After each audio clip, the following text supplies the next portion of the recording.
Hello everyone, welcome to my channel, and today I will talk about the city of Cullés. It is the capital of the Republic of Graceland, which is based on the real-life country of France. Cullés here is one of the largest city on the west side of Empire, west of the wall anyway. And it is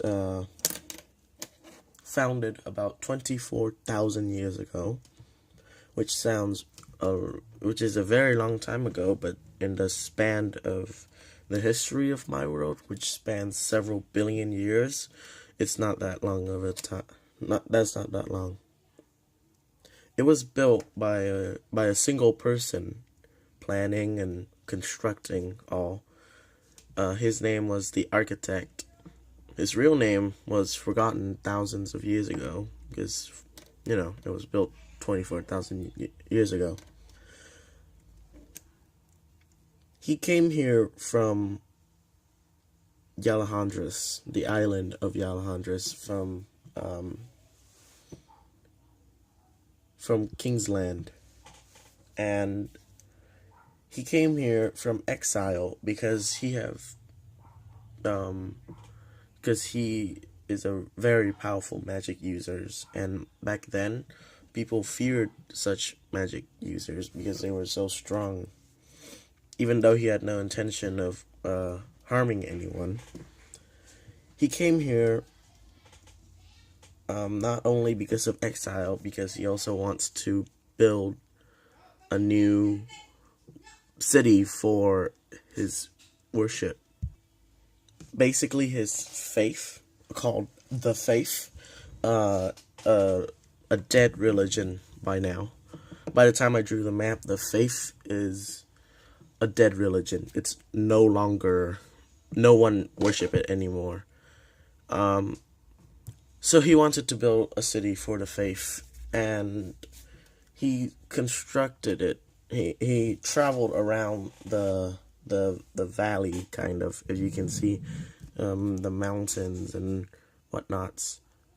And he decided that right here, he entered from Citadel de la Mole up this little valley, and he decided that this spot was exactly what he wanted. There was two mountains nearby that I didn't draw. Sorry. There were two mountains nearby, and one big and one small.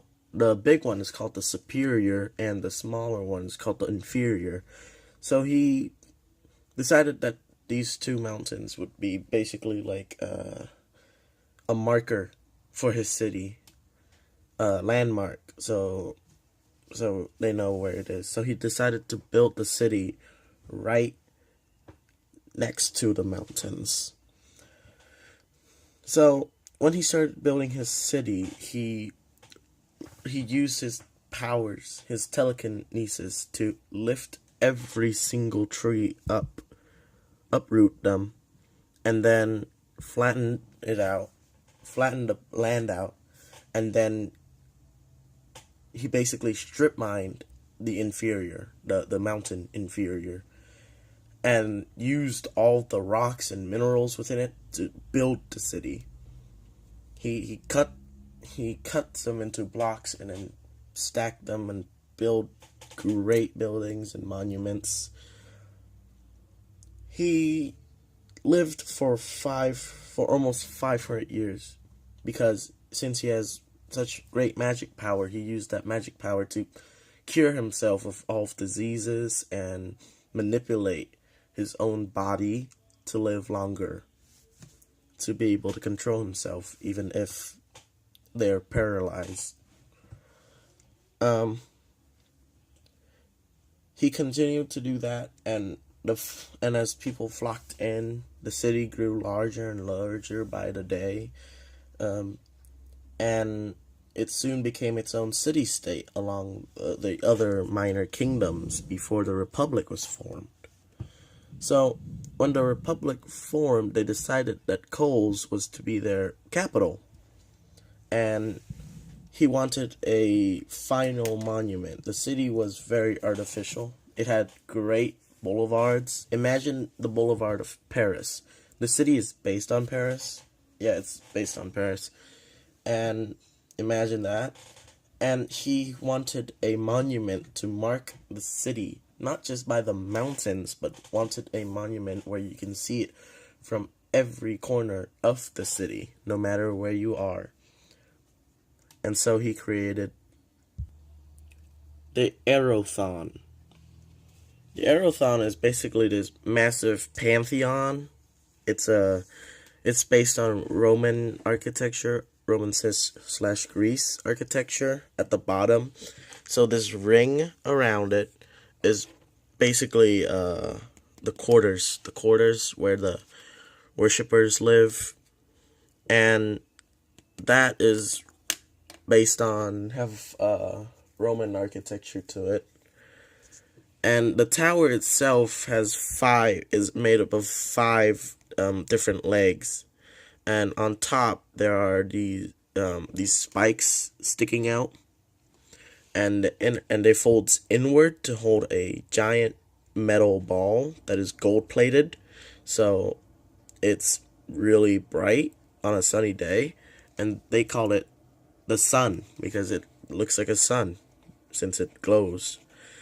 And each pillars represent a god of the faith. We have Miriam, Thanagal, Igraham, Ophiel, and Lankum. The one in parentheses are the new names, the modern names.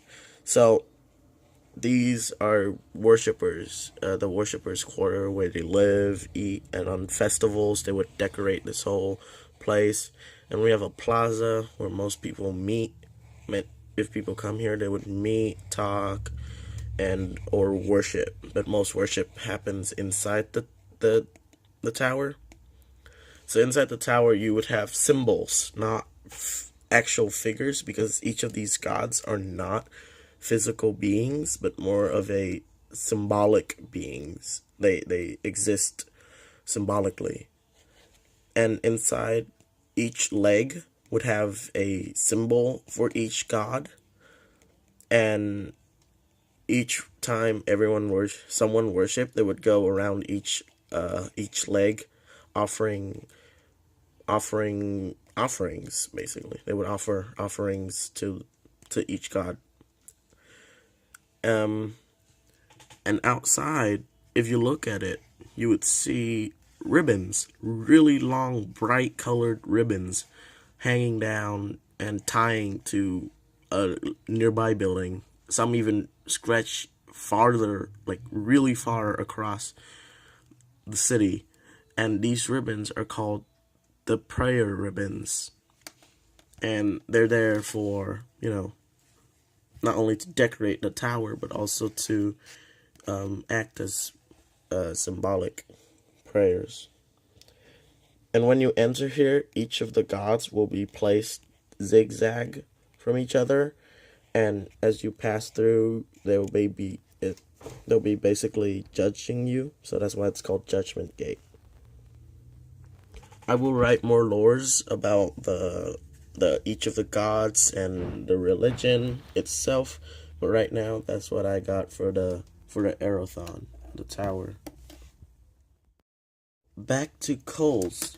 The city, so as the builder, the architect himself, the great architect, starts to die because of really old age, he decided that he need a successor, and he decided to have 5 people as his successor, 5 of his descendants who have the same power of magic as him, like the same abilities, like controlling materials, controlling water and other elements.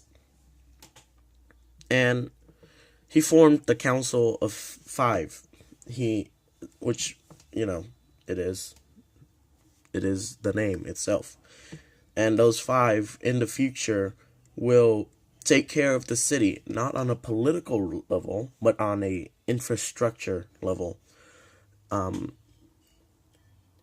they they need to continue to expand the city when needed, and they need to keep it in pristine shape, basically, and that no one will have to suffer homelessness in his city. That's his goal anyway. And make sure that the faith is always relevant, which they kind of failed at, but nonetheless. So he lived for 500 years, and lots of things happened during that time. Like, many times, war came and went. The city got wrecked sometimes, but most of the times, they rebuilt it very fast. So, and now Cullés continues to be a cultural center of not only the Republic, but also the surrounding area, from the Drakes of Helengica to the north of Sarenfall Reach. Yeah. And Cullés is at the perfect position because all of the rivers lead up to it, and all the rivers from the Republic would have to go out through Cullés out to Citadel de la Mole, and Cullés and the government at Cullés, the political government, would have to tax everyone who trade or went through the city. And that's the document of Cullés, everyone. Thanks for watching. Leave a like if you want. Subscribe too. Sorry for the long video. I have a time lapse coming up. It'll be really short. Thanks for watching.